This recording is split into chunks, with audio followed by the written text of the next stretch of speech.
What is going on, guys? I am Paul Ryan, your host of the Not ATB Fantasy Show. If you're new to the show, thank you for joining us. And to our regular listeners, welcome back. With me, as always, is the best co-host in the world and creator of the Pigskin Papers website, Dave Pigskin Papers Hartman. Dave, how are you? I'm doing pretty well, Paul. I always get a little sad at this time of year because we only have 3 NFL games left in this season. So I want to enjoy these last 3 games, and then it's the off season and the draft and all that other fun stuff. But we're down to the Final Four, so that's exciting. And the games this past weekend were better than the games during Wild Card weekend, or at least I thought so. How are you doing, Paul? I can't complain, Dave. I don't like to be reminded of how little left of the season there is, but of course, that's the harsh reality. Yeah. Well, Dave, where can we find you on Not Twitter? On Not Twitter, aka X, I am at Pigskin Papers, and my website is thepigskinpapers.com. And Paul, where can people find you and your Cowboys and other content? Yes, I am Paul Ryan. You can find me on Not Twitter at Paul_Ryan15, along with my Across the Cowboys weekly streams. Of course, they're on Not Twitter as well. Well, Dave, here we are after an exciting divisional round weekend that culminated in another classic chapter of the NFL's best current rivalry, with Patrick Mahomes and the Chiefs eking out a tight win in Buffalo over Josh Allen and the heartbroken Bills, and going to their 6th straight AFC Conference Championship game. Tonight, Dave and I will be recapping the games from this past weekend and previewing the conference championship games. Dave, where do you want to go? Where do you want to start? Well, let's start with the game you just mentioned, which was probably the best game of the weekend, and certainly the most hyped game of the weekend, and it was the final game of the weekend. So Bills Chiefs, another kind of epic playoff battle with the Chiefs once again coming out on top.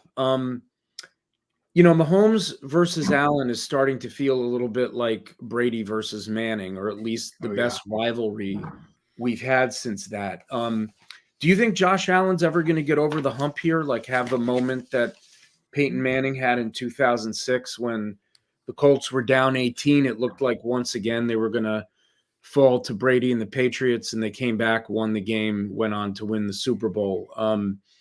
Is that something that's going to happen at some point, or should we just keep expecting to see the Chiefs prevail in these matchups in the playoffs? Dave, as the saying goes, every dog has its day, and I truly believe that. I've seen enough from Josh Allen to think he can beat Mahomes in the playoffs, but I'm not sure Sean McDermott can beat Andy Reid in the playoffs. Yeah, I think that's a fair way to look at it. And just for the record, they faced each other. They've kind of been starters for the same amount of time, because Josh Allen was drafted a year after Mahomes, but Mahomes sat for a year.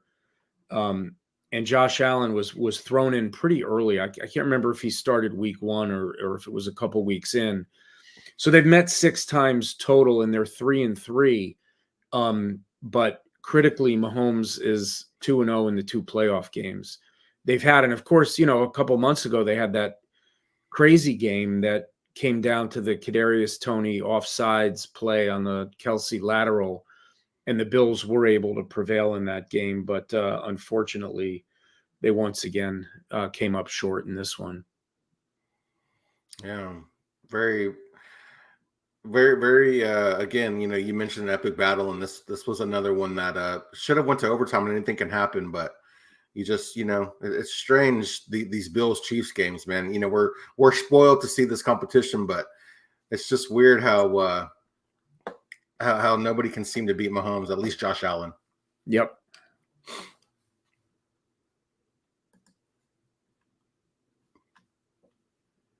So the Chiefs have gone to the AFC title game in every single season that Patrick Mahomes has been their starter, Dave.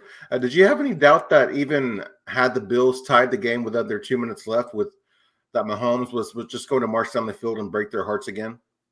No, I kind of knew, the kick sailed wide right, and, there's reason to kind of think back to the Super Bowl against the Giants, where the Bills, that was in the midst of their run of four straight Super Bowls that they lost, and they came really close in that one. And this, I'm sure, for Bills fans who are old enough, watching Tyler Bass's kick sail wide right had to be a bitter reminder of that 4-year period of getting so close and not winning, and they still don't have a Super Bowl. But really, the kick wasn't the issue. The drive leading up to the kick was the issue.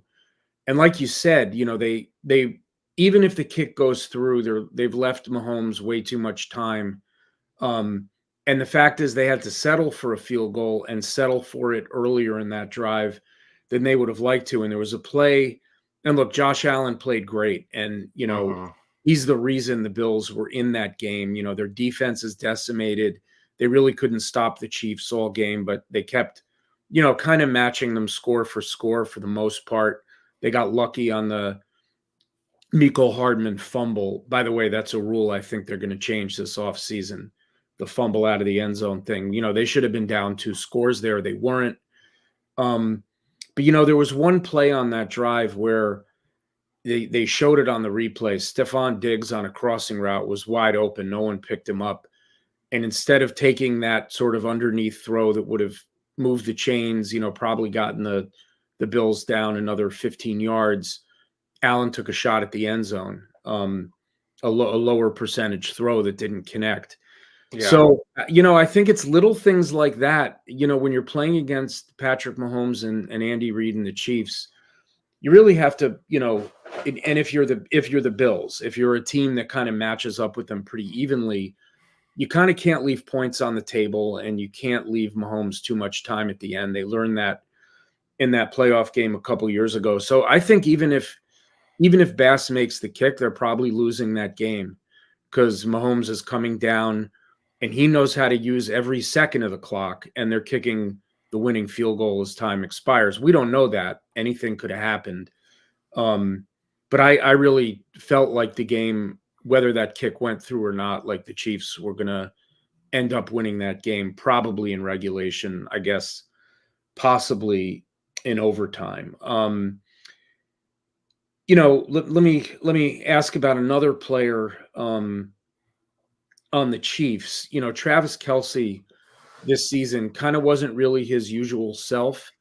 For most of the second half of the season, he hadn't scored a touchdown since week 11, had a lot of games, with lower catch and yardage totals than we've come to expect. And then in this game, he's obviously a huge piece.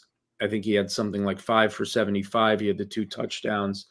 Do you kind of feel like he's maybe entering that Gronk zone that Gronkowski was in kind of late in his career after he was in his 30s, where he probably can't play every snap and kind of dominate for a whole game the way he did when he was a younger player, but he can make enough big plays and be enough of a mismatch nightmare, especially in the red zone, that he can still be a big difference maker for this team. It's interesting that you bring up that point, because something just kind of dawned on me. When you think about all the games that he's played in the regular season, in addition to all the playoff games that he's probably played maybe an additional season, if not close to it, adding that to his body. And then, of course, the game of football being so physical as it is, and him being a bigger guy, absorbing a lot of hits, he probably is in that Gronk zone. And, I don't think that, I don't know, man, a player of Kelce's ilk, you don't want to bet against, but we're seeing players nowadays where they'll retire early. They want to protect their bodies. They might, want to play less snaps, just a variety of things. And, I wouldn't be surprised if, maybe this season was the beginning of the decline of the player that Travis Kelce we've grown accustomed to being, as we're starting to see that. Certainly possible. And if he looked at how much fun his retired brother was having up in the box during the game, maybe he was starting to think, hey, that looks pretty good. I can just, crush 20 beers and take my shirt off and have fun in the luxury box. So, that game was certainly the kind of marquee game for the NFL, but there were there were 3 other games. So let's go back to the first game of the weekend, which was the other AFC game. The Ravens, sometimes teams come out of a bye and they maybe look rusty or it takes them a little time. I think both the 49ers and the Ravens started a little slow this week, and you saw it in that Texans game, which was actually tied at the half at 10, thanks to that punt return that the Texans got. But then the Ravens kind of blew it open in the second half. The Texans didn't score again, and the Ravens won comfortably by 24 points. It's another example of this Ravens team just kind of crushing a good team at home, not being really challenged. And I wonder, Paul, are we missing the boat with this team? They've only lost 3 games this year. They were all games they could have won. Are we gonna look back on this team like 15 years from now and say, wow, that Ravens team, one of the best teams of the last 15, 20 years? It might be, Dave, and here's why. And the 18 games played, including the playoff game, the Ravens played 15 games against teams with a winning record, and of those 15 games, the Ravens won 11. That's impressive to say the least. And if the Ravens still go on to win the Super Bowl, this could be looked at as one of the best teams we've seen in over the last decade, like you asked. Yeah, I sort of feel like people don't want to give them credit until they win the Super Bowl. And then I think people will finally come around and say, wow, this was a really dominant team. Their margins of victory all year have been impressive. When you look at their schedule, like you said, they played good teams. They destroyed the Lions at home. They destroyed the Dolphins at home. I know Seattle didn't make the playoffs, but they were a playoff team last year and they were in the hunt this year. They destroyed the Seahawks. They play in that tough AFC North, so they had 6 tough games in the division. I don't know. I guess we'll see. I mean, let's see. The Chiefs are a tall order, and then if they get the 49ers after that, who they already crushed in San Francisco, there'll be nothing left to say except this team is a really, really dominant team. But I guess we're not there yet for most people. Yeah, David, you called this one, but last week CJ Stroud was overmatched by this Ravens defense, which held the Texans offense to just 3 points despite not getting a sack or turnover. How important is a game like this in his young team's development? This was a tough game for the Texans. They only got 10 first downs, and I think this whole season there were only like 4 games where a team was held to 10 or fewer first downs, something like that. I mean, they had that one game against the Jets earlier this year where the Texans fell completely flat. But other than that, they were competitive every week. Their offense was good most weeks. I know they've been missing Tank Dell down the stretch. They were also, I think, without Noah Brown in this game. So they were a little shorthanded. But I think this is an important, CJ Stroud, obviously he's going to be the rookie of the year, despite what Puka Nacua did. I mean, Stroud just had an incredible season. I think it's important for him that he got to play in 2 playoff games in his first year. It can only help. And losing a game like this and being overmatched, presumably will be good for his development, I would think. I mean, I think it's all kind of gravy for this team. They knew they weren't winning the Super Bowl. But, they crushed the Browns and then they ran into the wrong team on the road and didn't have any answers for the Ravens defense. It is kind of crazy that the Ravens, held them to 10 first downs, held them to 3 points, but that was without a turnover or a sack. They just kind of smothered them, Right. No, it's just a lot of incomplete passes and rushes on first down for 1 yard kind of day for the Texans. And I'm not sure how much of a difference it would have made in this game, Dave, but Houston was dealing with a lot of injuries. I mean, they're missing Tank Dell, an electric receiver. They're missing a lineman, players on defense. Of course, everybody's dealing with injuries, but it would be I can't wait to see the Texans at full strength with another year of, CJ Stroud and what they can do next year.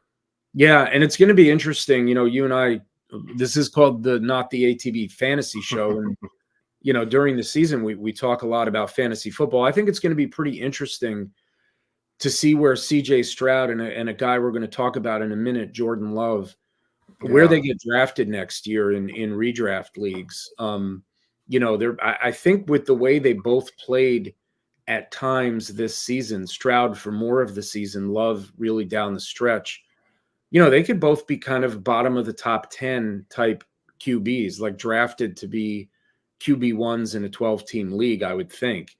But I'm curious to see if they get drafted sort of right on the same level as like Dak Prescott, maybe even Justin Herbert, and then down a little to Tua and some other backs. So that's going to be something interesting to keep an eye on for next year, because you might be able to get them a little bit cheaper, than some more established quarterbacks.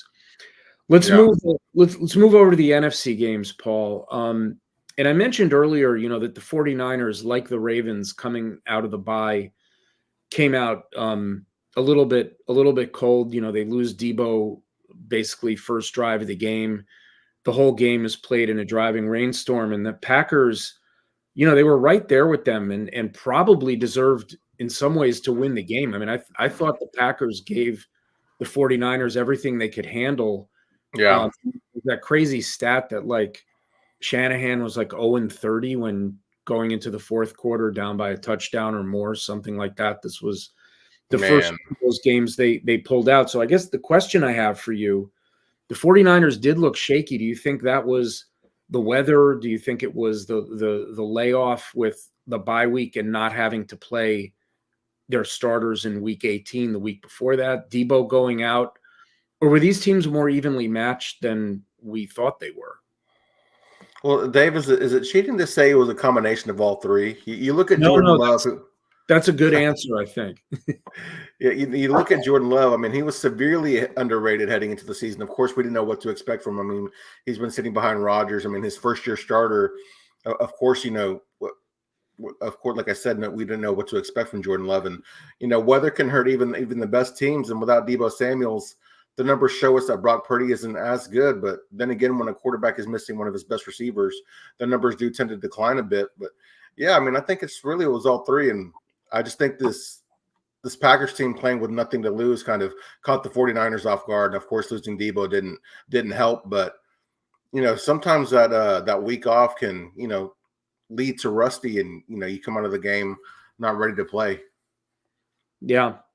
And I think the weather was a big factor. It looked like, some quarterbacks are not bothered by rain and they wear gloves and they can throw well. He was sailing a lot of throws and he was off target.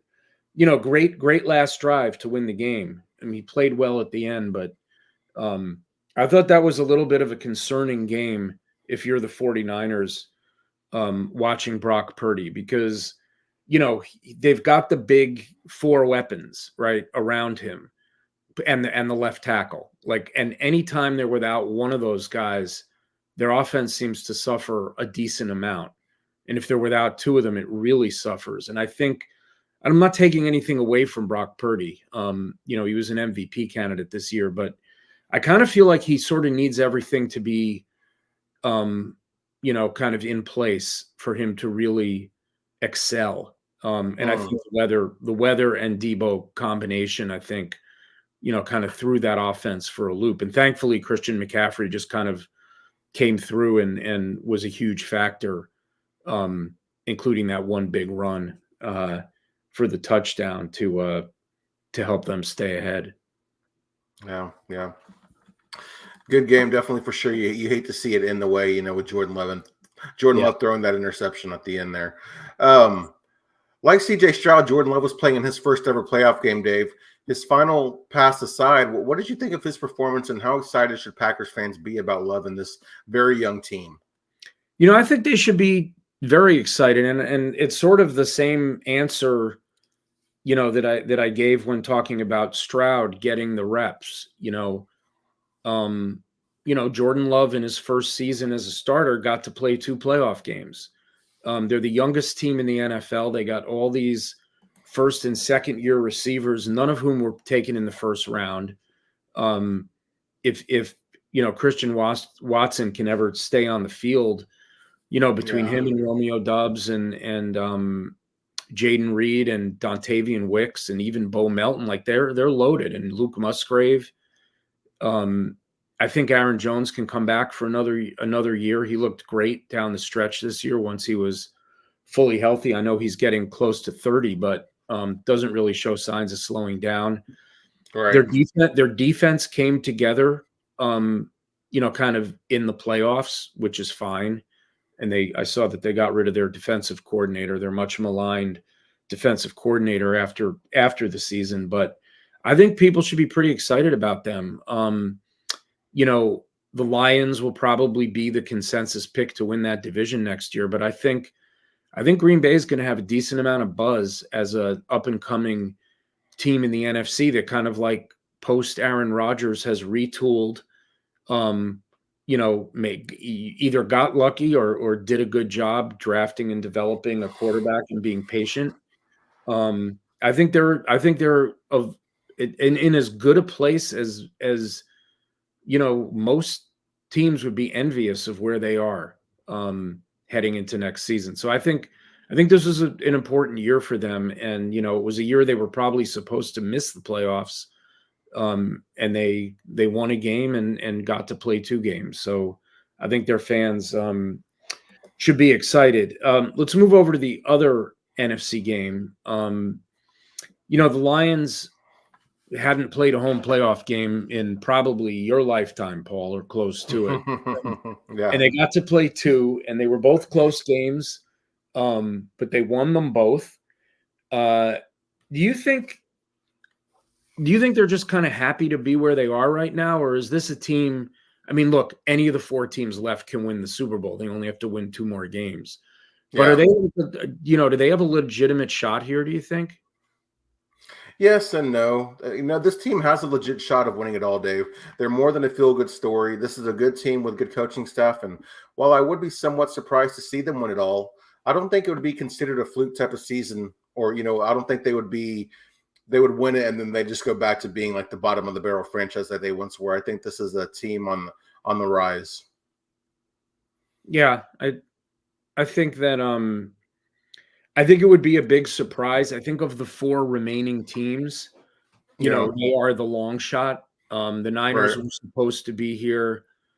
The Ravens have Lamar Jackson. The Chiefs are the defending champs and have won 2 Super Bowls in the last 5 years.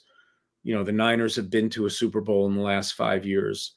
And the Lions have never been anywhere in the last 30 years. So, I think that they are the long shot, but I kind of feel like the whole country's pulling for them, like they're definitely, the kind of, I don't know what the right analogy is, but they're kind of like the party crashers a little bit this year. And I know they won the division. They're the 3 seed in the NFC, which is the same as the Chiefs in the AFC. So it's not like a fluke that they haven't had to play a road game yet. But I think that of all the teams that there would be the most excitement from NFL fans if the Lions somehow could emerge from these last 2 games with 2 more wins.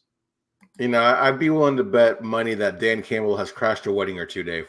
Yeah, I think so. Him and Jason Kelsey maybe together. Yeah, absolutely.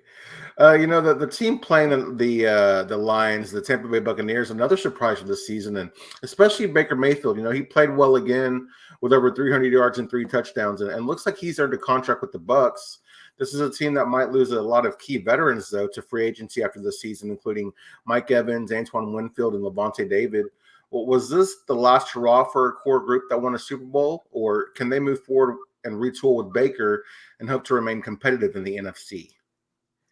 It's an interesting question, and I don't really have – I mean, I have thoughts both ways, but I don't really have a good sense of where this team is headed.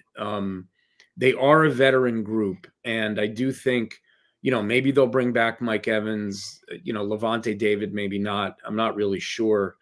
But it kind of does feel like the sort of end of that little Brady era that they had, and with this group of veterans, and especially the defense. It's really a veteran defense. So I don't really know. I mean, Baker certainly played well enough this year that he, made the case that he can be a starting quarterback in the NFL. When you look around the league and the number of teams that had bad play at the QB position this year, I mean, Baker is certainly in the top 20 of starting quarterbacks. And especially if you can surround him with the type of players that help bring out what he's good at. And I think, look, Mike Evans is going to make any quarterback better, and the same with Chris Godwin.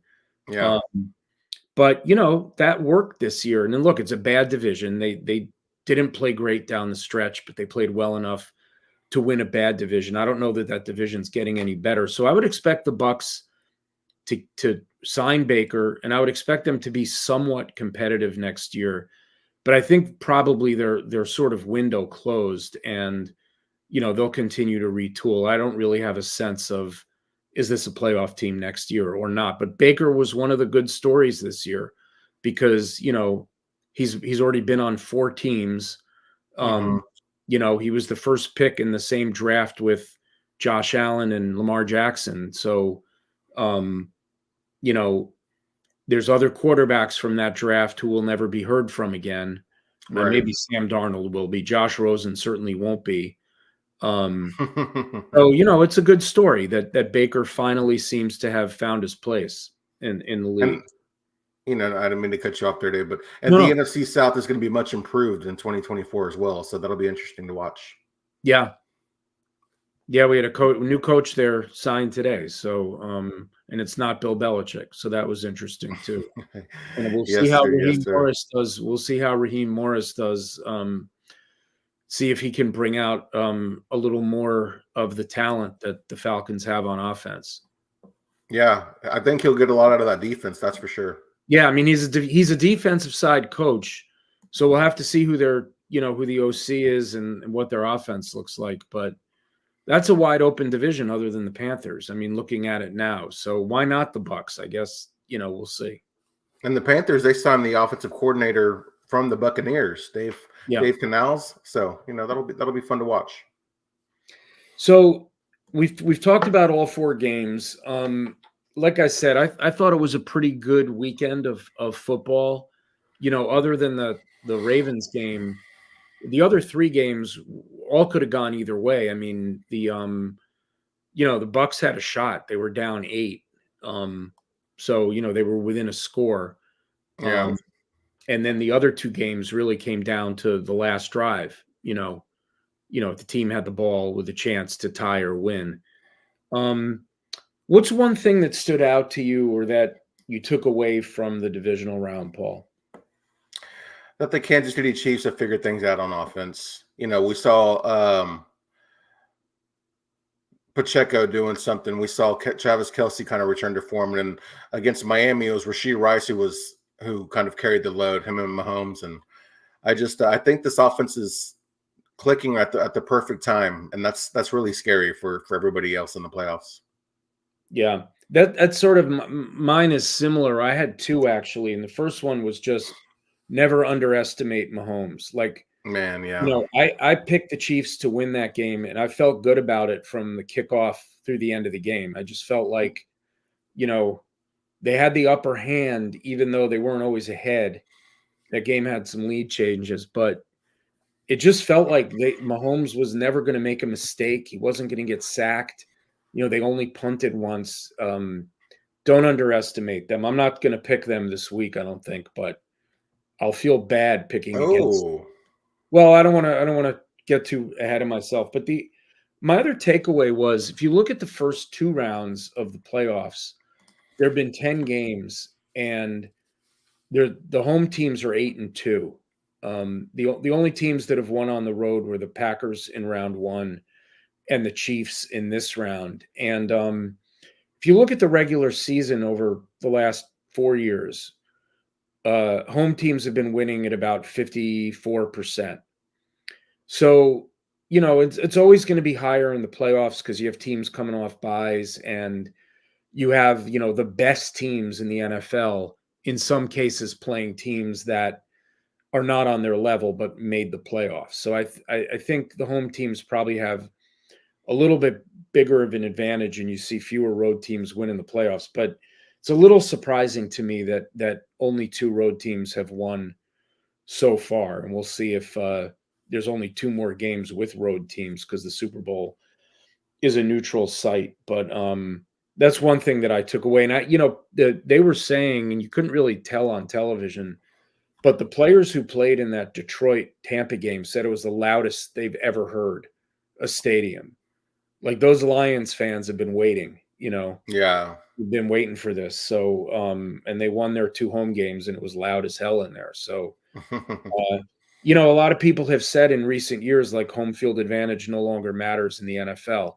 And I should add that statistic I gave earlier counts the COVID season where there were no fans. So maybe that skews it a little bit because going on the road maybe wasn't as bad when there were no fans in the stands. But Right. that kind of stood out. Paul, what's your favorite stat from the division round? Okay, so I don't know if I misheard this, but I'm pretty sure I didn't. And this is insane if it is in fact true. I don't know why he would make this up, but again, I don't know, maybe I misheard this. But when Jahmyr Gibbs faced a stacked box, he had a 100% success rate in the divisional round against the Buccaneers.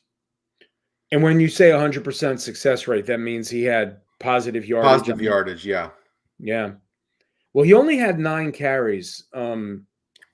But that guy, I mean, that was another one of my takeaways is just that guy was worth the 12th pick in the draft. I mean, no question. He is, and it's a good compliment to David Montgomery, who's also a good back, but Gibbs has game-breaking speed and, the ability to make big plays. He has I heard something like he has 12 rushing touchdowns this year, and like 8 or 9 of them have come from outside the 10-yard line.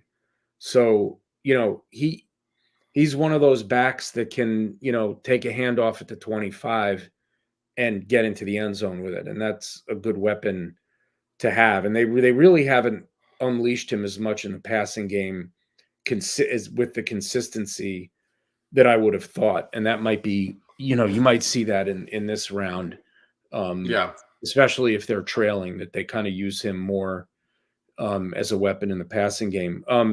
My stat is another one that's over the first 2 rounds. So there have been 10 playoff games played so far this year, and in all 10, the winning quarterback has not thrown an interception. And actually, I also don't think they've fumbled. So I don't think any of the 10 winning quarterbacks has turned the ball over, and that's sort of like the old adage, you protect the football, you win games. These playoffs in general have not had a lot of turnovers. And we'll see if that changes this week. But, I think for the most part, all of the quarterbacks have been pretty good.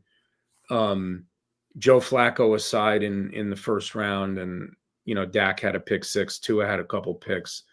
But the winning quarterbacks have been doing what you're supposed to do, which is protecting the football. Absolutely. So, Dave, let's take a peek here into the conference championship, and let's preview this conference championship.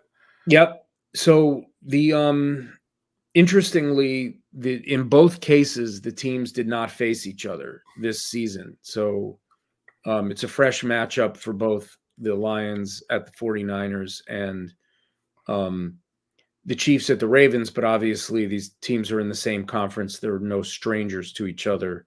There's just no history from this season to look at to try to get, a little bit of a clue as to what it might look like when these teams line up against each other. Yeah, and I'm sorry, Dave. I'm a little lost here. You're talking about the 49ers and Brock Purdy, or No. I'm just saying that. all 4 teams. The entire round. I got you. These teams didn't play each other this year, so yeah, we will see. We will see what it looks like when the San Francisco offense goes up against that Detroit defense and vice versa. We just haven't seen it yet this year. Right. Yeah, well, let's start with the. I'm sorry, Dave. I was going to say let's start with the NFC game here. Brock Purdy and the 49ers might again be without Deebo Samuel, who is such a key piece of their offense. And the 49ers are in this game for the 3rd straight year and the 4th time in 5 years. While the Lions haven't been to an NFC championship game since 1991, what kind of game are you expecting here, Dave? So the weather's going to be clear for this one. And I expect some points. I think this, I certainly think San Francisco is going to have a better offensive game than they had against the Packers. The Lions struggle against the pass. You saw it again last week, and you saw it the week before. They had no answer for Puka Nacua. They had no answer for Mike Evans. Both of those receivers well over 100 yards, both found the end zone. And now whether or not Debo plays, you got George Kittle, you got Brandon Ayuk, you got Christian McCaffrey coming out of the backfield. I think the 49ers are going to be able to throw the ball successfully, and I think the Niners are going to score points. Like their implied total is 29 this week, and I think I'd be surprised if they don't get to 30. The question for me is, can the Lions keep up with them against San Francisco's defense, which, it has not been the shutdown unit all year that we kind of expected it to be. It's especially been a little bit vulnerable to the pass. And the Lions can kind of run on anyone. And I think they'll have some success running the ball.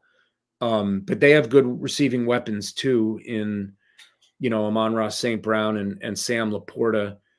I'm a little nervous about Jared Goff, but really the more interesting part of this game for me is going to be when the Lions have the ball. And can they keep up, and kind of go score for score? If so, this could be a pretty entertaining and fun game back and forth with a lot of points scored. But we'll see if that happens. What kind of game are you expecting, Paul? I mean, with these two teams, they both have so many, they both have electric playmakers.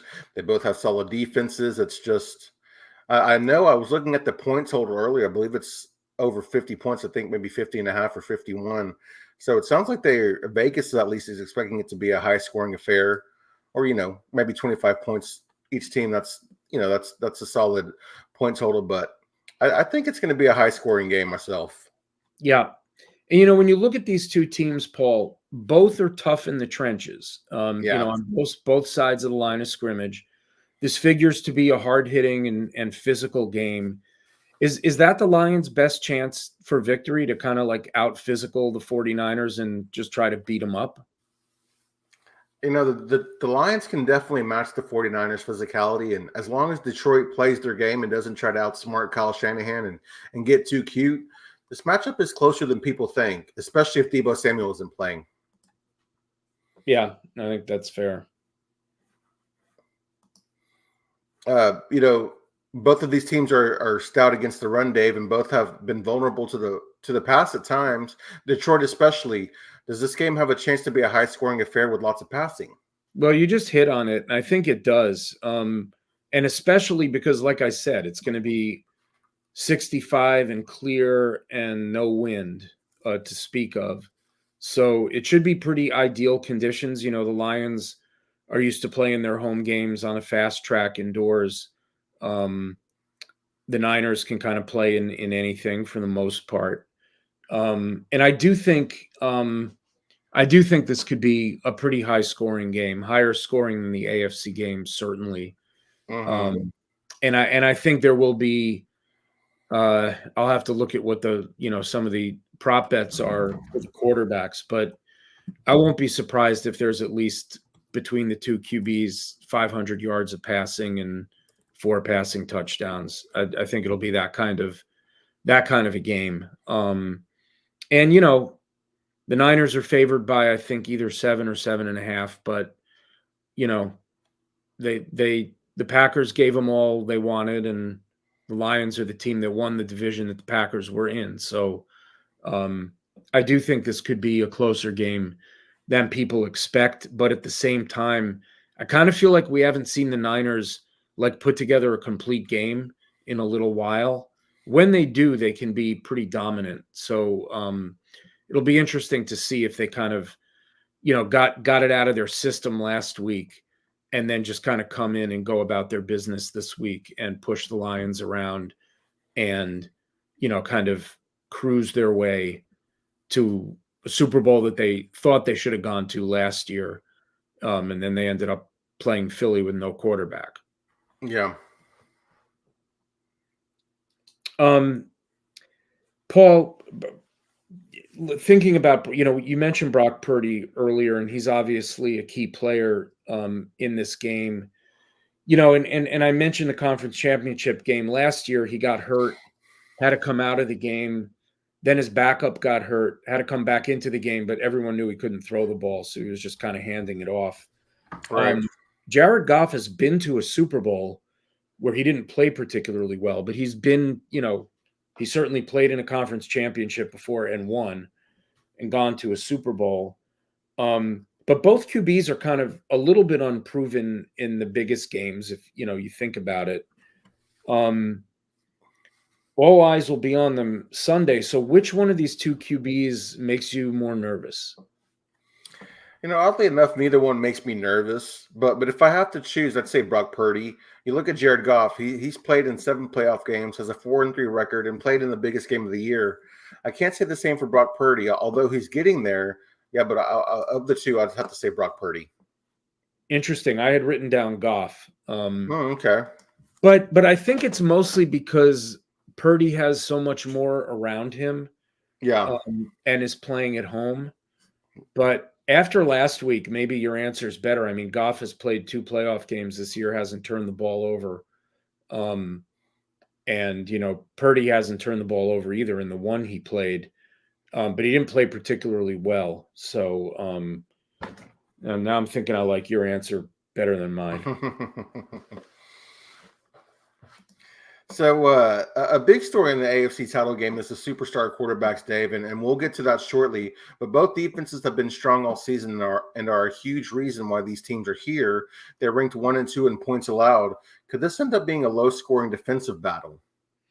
Yeah, I think it could, Paul. And, once again, I'll mention the weather because the early forecast for this game is temperature around 45 and like an 80% chance of rain. Now, I don't know if it's heavy rain or light rain or drizzle or what have you, but, I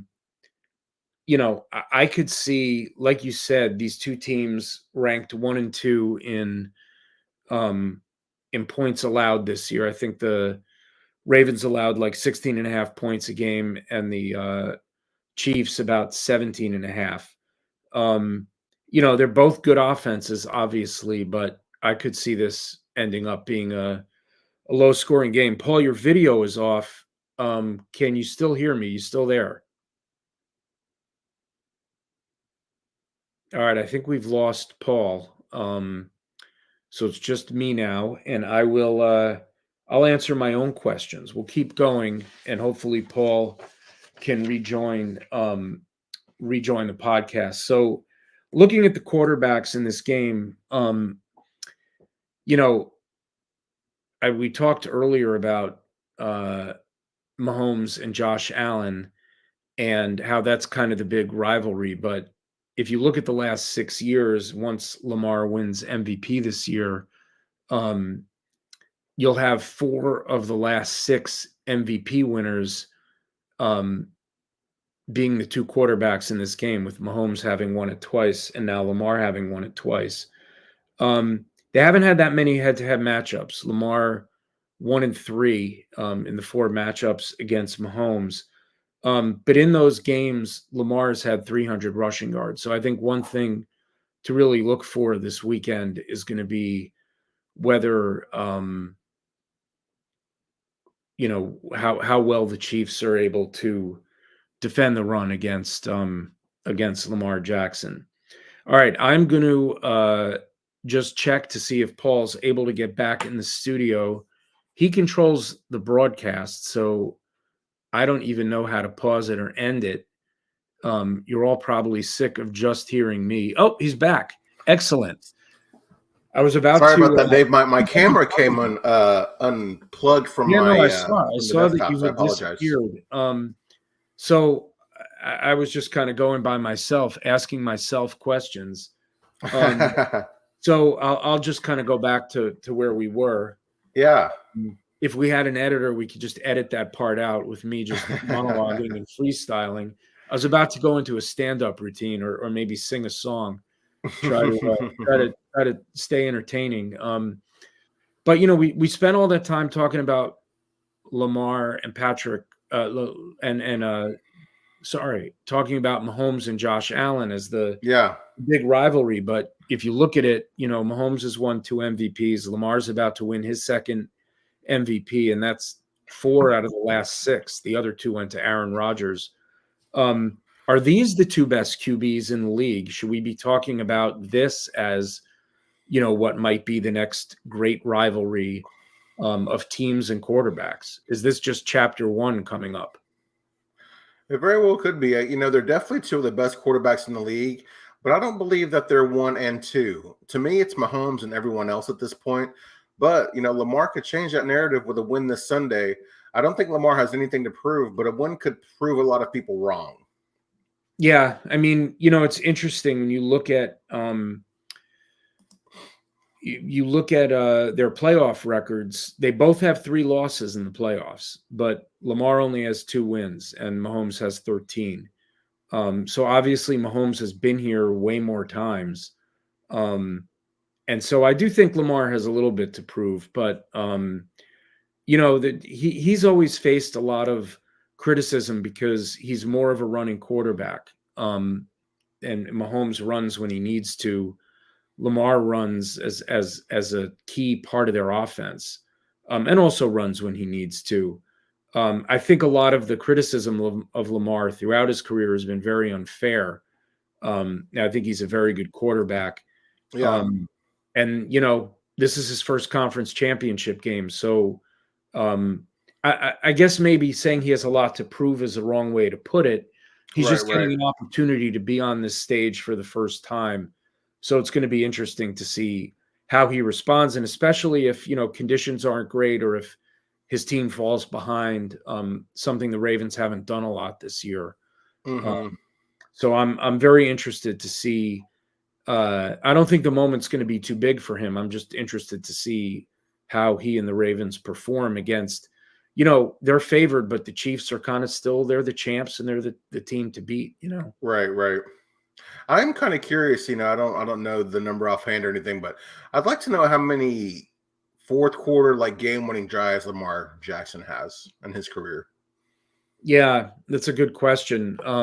I can think of a couple that I've witnessed, but he does not have as many as Patrick Mahomes. I know that. Right. The Chiefs have also won more games. And again, Lamar didn't start right away, I don't think, as a rookie. I think by the middle of that season, he was starting.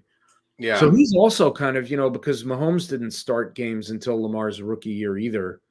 So all these QBs kind of have come up together in the AFC. It's kind of fascinating because there are so many good young quarterbacks in the conference.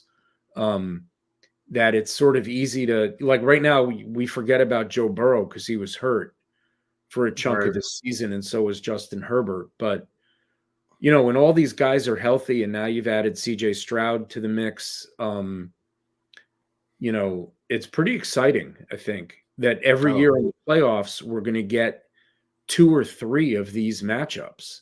And it's not all about the quarterbacks. I know that sometimes people in the media and people with podcasts, and that includes us, kind of overemphasize the battle between the quarterbacks. The quarterbacks are never on the field at the same time, right? It's really, they're playing against defense, but they're the biggest stars in the game, and they're the ones winning the MVPs, and they're the ones with the ball in their hand at the end of the game, having to make plays and having to lead an offense and having to deal with crowd noise and avoid delay of games and pull their team together and lead their team. So, it is a lot about the quarterbacks anyway. So I think the NFL, at least the AFC, is in a great place because, like I said, every year we're going to get 2 or 3 of these, superstar quarterbacks going up against each other in the playoffs, at least for the foreseeable future, I think. Yeah, it's an exciting time. We have the AFC has a lot of great quarterbacks in it. The NFC kind of needs to catch up there a little bit, but we'll see what happens there. In if the Chiefs defense has a weakness, it's defending the run, and the Ravens present all kinds of problems with their three-headed ground attack that includes Lamar Jackson. Will the Chiefs be able to deal with the Ravens running game? I'm worried that they won't be, because most teams can't when it's going well, and when they're mixing in Lamar and both Justice Hill and Gus Edwards. I mean, look, you have to remember the Ravens are down like two backs that they expected a lot from this year, in J.K. Dobbins and then the rookie Keaton Mitchell. Mm-hmm. But it almost doesn't seem to matter with them. Gus Edwards has always been kind of a serviceable plug-in guy for them, and Justice Hill actually looked pretty spry last week, I thought. And then part of what makes it work so well for those guys is the threat of Lamar and the number of like read option plays that they run. We don't really know who has the ball and if Lamar is going to keep it or hand it off, or run play action and throw it down the field. I think the Chiefs have been victimized at times this year by good running games, and as good as their defense has been, I am worried, and especially if it's a rainy game where both teams are kind of not putting the ball in the air that much, that this could be another game that the Ravens win with Lamar attempting like 20 to 25 passes like last week, and just kind of dominating on the ground. You mentioned, Paul, that one of your takeaways from this past week was that the Chiefs offense is kind of coming into its own, right? And starting to look like the Chiefs offense we've grown accustomed to the last few years. It's maybe not quite as explosive still as it's been the past few seasons. I mean, they're clearly, it was a different offense when they had a field stretcher who could catch like Tyreek Hill, and who could like take a screen 80 yards. But it is showing signs of life. Do you think that Reid and Mahomes, and you look at Mahomes' playoff numbers, they're pretty incredible. Do they have one more, kind of dial up a big number in them to outscore the Ravens? Yes, never bet against Mahomes. Simple. Keep it simple. Yeah. Yep, that was one of my takeaways, except I think I'm about to – well, we're getting to our picks. So you want to introduce this section of the show, Paul? Yeah, let's start off with the NFC here, Dave. Of course, Detroit Lions playing at the San Francisco 49ers. This is an interesting matchup. Of course, the possibility of Deebo Samuel's not playing, and then Brock Purdy playing, and getting a chance, I guess, to kind of redeem himself after what happened last year, being injured against the Philadelphia Eagles, and then the Lions, that feel-good story that they're having, and Jared Goff again kind of getting a chance to redeem his self and kind of his career also, because there's a lot of questions about, will Detroit re-sign Goff? He's going to be a free agent this year, and you see what he's done this year. I think that'd be kind of silly to let him walk away. But Dave, you look at this matchup, man, who do you think wins this one?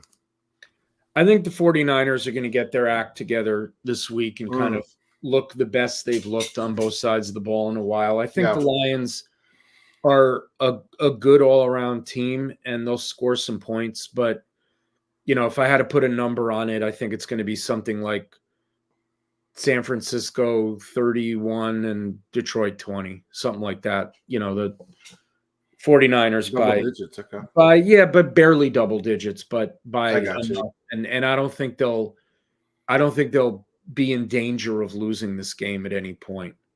Right. Who do you like in this one? I like both of these teams, but I hate having to pick one of these teams to win. I'm going to go with my gut, and I'm going to say Detroit. I just think momentum's on their side. They've got a good story. It almost kind of feels like the NFL wants the Lions to be in the Super Bowl just because of their history and everything. You know what I mean? Yeah, no, I think they do. I just think they're not going to have I just think the Niners get their act together. Yeah, that's fair. Week. Totally fair. I don't think the Niners are going to win the Super Bowl, but I think they're going to. I think whoever wins that AFC game is going to win. But but either of these teams, I think any Super Bowl matchup we get from these four teams should be a pretty good one. Yeah, these were kind of four of the best teams all year. So there's sort of no one in this group that is completely out of left field. And I was gonna say, what's that saying? It's like usually these games are better than the Super Bowl anyway. So these are Yeah, the ones to yeah. enjoy. That used to be the case. The Super Bowls have gotten a little bit better in recent years, but Yeah, they have. yeah, that's true. So who do you like in the AFC in this epic battle of AFC powerhouses, Baltimore and Kansas City? Dave, I'm a simple man. Never bet against Mahomes, Kansas City. I'm having real trouble picking this game. And I will say I got all 4 games right last week, but we're not picking against the spread. So that's not super hard to do. When there's 4 playoff games, and I took the home teams except for the Chiefs last week. I think we're selling this Ravens team short. As good as Mahomes is, I mean, and we didn't even talk about this. The Chiefs have some injuries on their offensive line this week that I think might matter a little bit. I think the Ravens are the kind of team with the play they have at linebacker and at safety that can kind of take Travis Kelce away, or at least make him less of a factor, and then sort of dare the Chiefs to beat you either with Isaiah Pacheco or with, Rashee Rice and the other wide receivers, which I think is a challenge, given the way the Ravens play defense. They're home. I hate picking against Reid and Mahomes because if you look at the last, they're in this game for the 6th straight year for a reason, but they haven't won them all. They lost to the Bengals a couple years ago. They lost to the Patriots once in this round. They've won the other 3.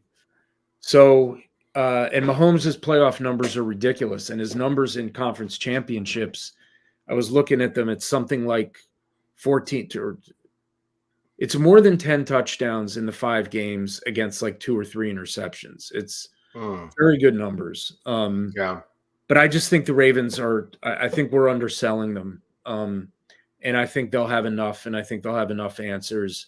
And I think they will out physical the Chiefs, and I think they'll kind of run it down their throats a little bit. If I had to put a number on it, I would say something like 23-17 or 22-20. Both teams have excellent kickers, so there could be a bunch of field goals in this game, and it could come down to a field goal. And I'll take Justin Tucker in that case, but Butker's a really good kicker too.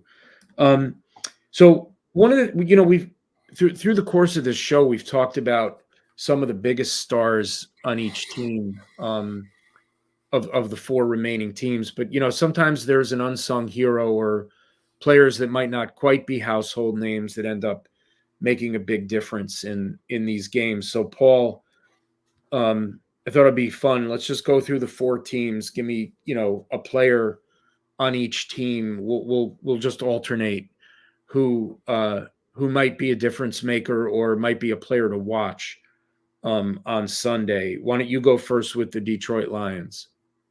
So unless you play fantasy or are a Lions fan, this player might still be unknown. I'll go with Jahmyr Gibbs. Okay.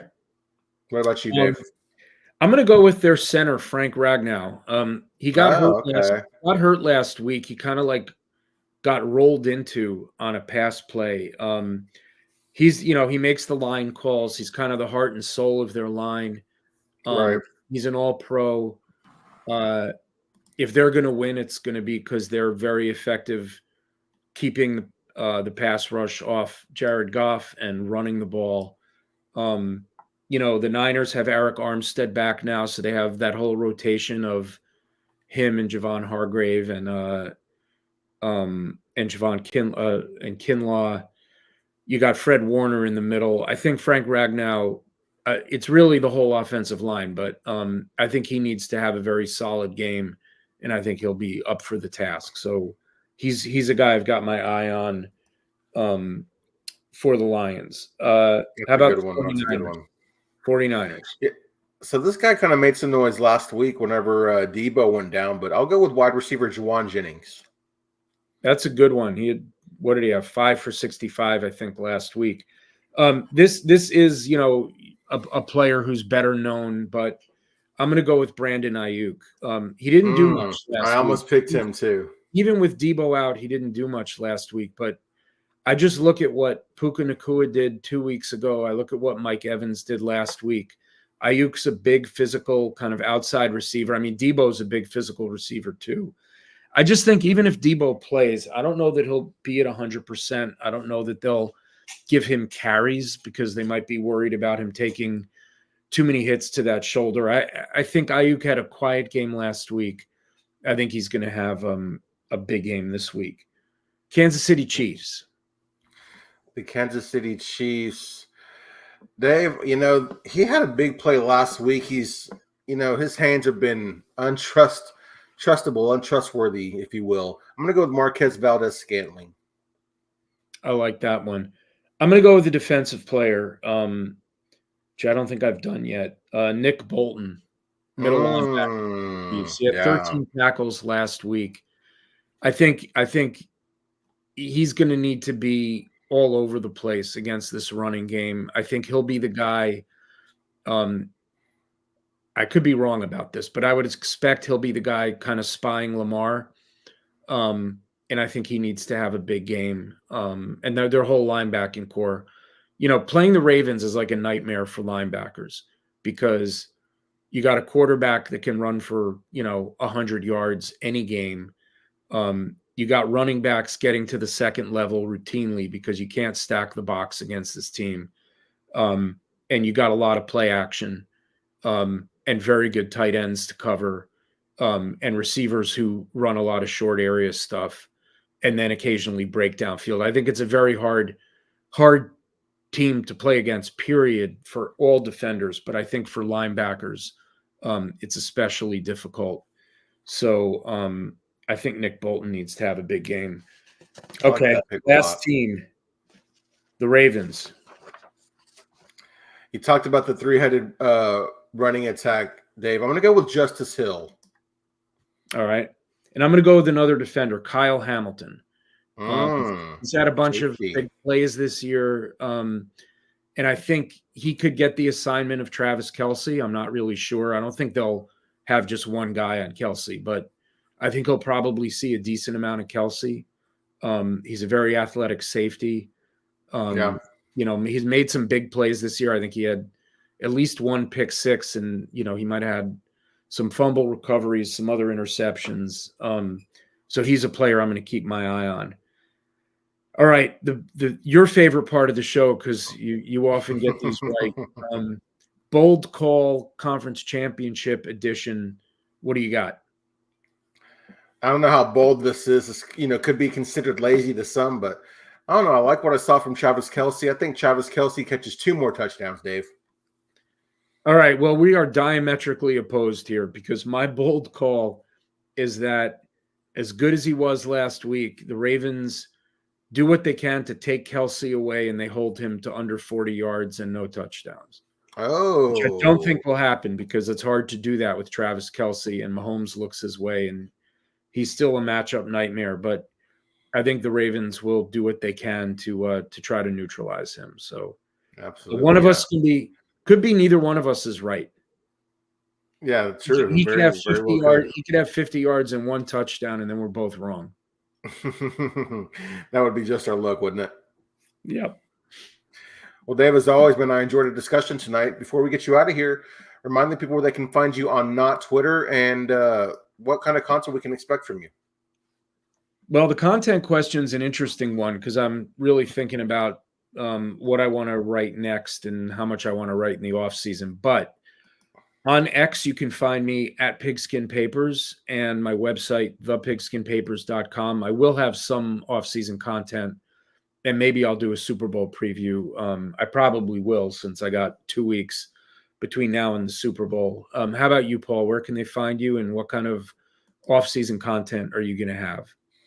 Yes, you can find me on Not Twitter at Paul_Ryan15. And the off-season content, it's a good I'd like to, I don't mean to brag, but I really like our off-season content as far as Cowboy stuff because we do a lot of guest-focused content. We'll do bring guests on and things to do mock drafts for the Cowboys. We'll bring fans onto, it's called Cowboys Beef, where they can come on and kind of air their grievances and talk, squash any problems they may have with Cowboys front office, Cowboys players, and whatnot. And then, later in the offseason, we do Cowboys Crystal Ball, where we have people come on and we discuss the schedule in 4-week increments, and that's a lot of fun. So I'm looking forward to the offseason and the content that we have. I did not know Cowboys fans had grievances.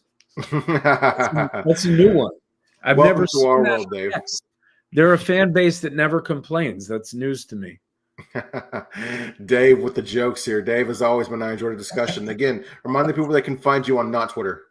Yeah, at PigskinPapers. And Paul, it was a lot of fun tonight. I'm really looking forward to the games this weekend and to how many things I got wrong. So we'll see about that. But there should be good games. And I'm not sure I like the way the NFL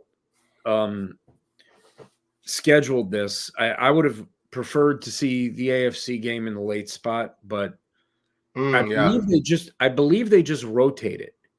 And it's not because the 49ers are in California and that would be like a noon game if the NFC went first. I do think they just switch it off every year.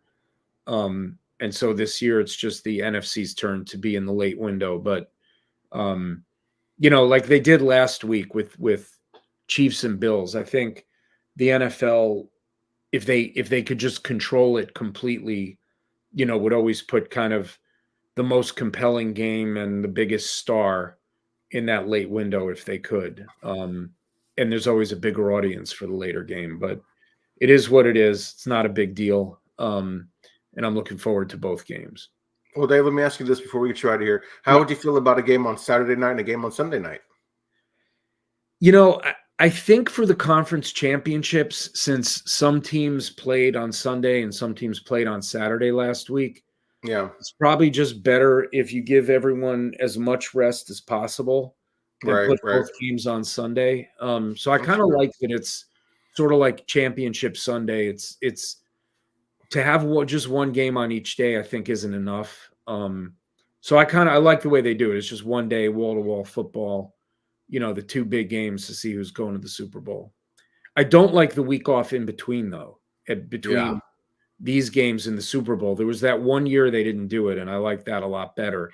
I guess the advantage of this is, it gives the media a ton of time to hype it up, but also it gives both teams a better opportunity to get injured players back and be as close to full strength as you can be in February. So, right. So, but the Super Bowl will enjoy that extra rest, I'm sure. Absolutely. Well, guys, we appreciate you joining us. I am Paul Ryan. You can find me on not Twitter at Paul_Ryan15, and we will see you guys next week.